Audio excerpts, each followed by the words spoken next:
Cyriaque Sendashonga joins me now. You are the Global Director for Policy at the IUCN, and you have been talking at the first session today about conservation and nature, the things that the IUCN are all about. Cyriaque, what was your main message to the forum this morning? My main message to the forum this morning was really to put in context the relationship between healthy agriculture and healthy nature.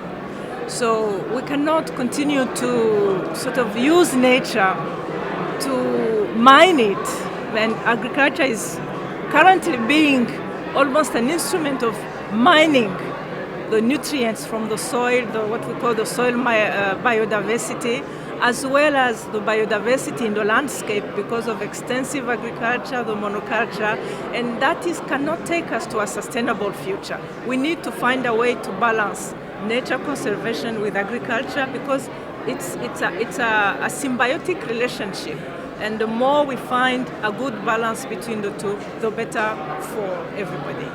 You had several voices on the panel with you today. You had agribusiness there.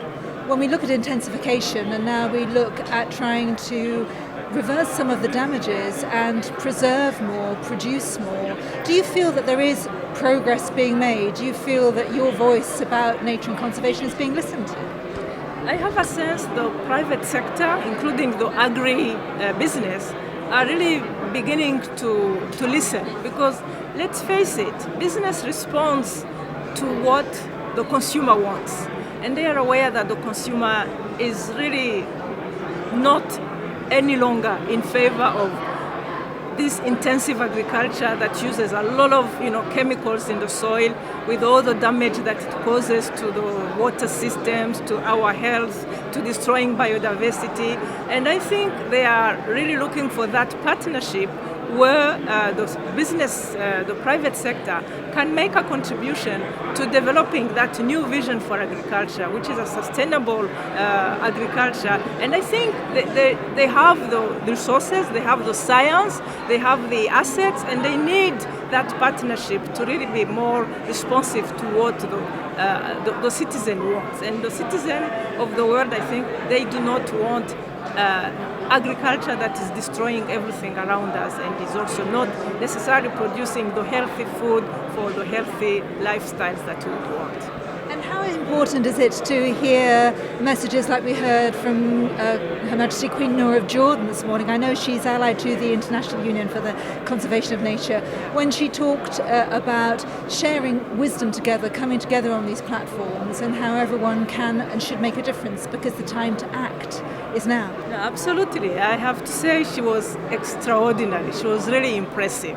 And of course, it's true, her foundation works a lot with IUCN, particularly the office that we have in her country, in Jordan. And there we work a lot at the community level, particularly with the pastoralist communities there, precisely to show also how well-managed pastoralism can not be a source of land degradation, but rather as a good way to manage land more sustainably.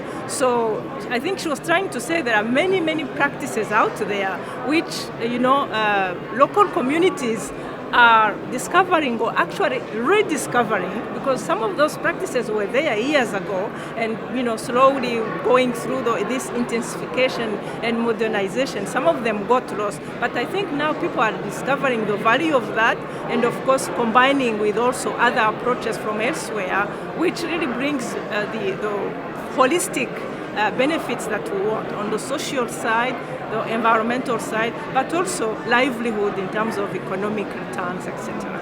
And finally then, I wonder how important the messages about food were. You ended your panel discussion by saying, think about your food, think about from farm to fork, and stay curious. Yes, I hope people took that message, because I really think it's when the citizen becomes informed, makes the good choices based, of course, on very good information, and being conscious about the responsibility that each one of us has. You cannot change the whole society if we at our individual level are not changing our mindset. So that's what I was trying to say. Think about the food you're going to eat. Think about where it's coming from, at what cost.